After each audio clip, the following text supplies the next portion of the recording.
نبدأ المسابقة بين الفريقين رقم 7 و8. أول كلمة راح نسويها كلمة رحابة.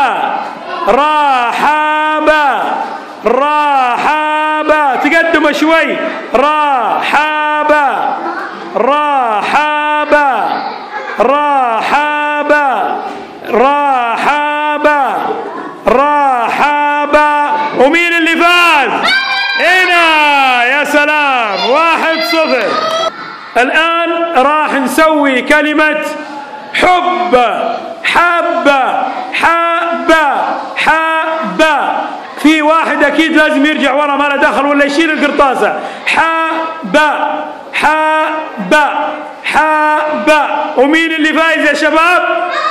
يا سلام عليكم 2-0.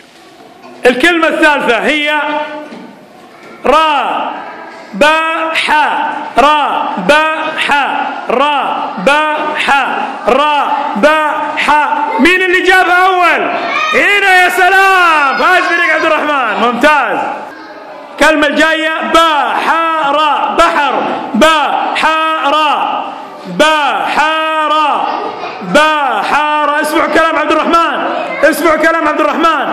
بحارة لا بحارة. وش رايكم من اللي فاز؟ احسن 2-2 تعادل. الان عدل كلمتك يا فارس. فارس الان الكلمة بر. بر بارا بارا بارا بارا. في ورقة لازم تنشال. بارا بارا. في ورقة لازم تنشال. بارا بارا. مين اللي جابها؟ بارا 2 بس ولا واحد منكم ولا واحد. في واحدة لازم ترجع. بارا بارا. لا لا لا لا. ها انتم 3 لازم 2 تقدمون وواحد يرجع.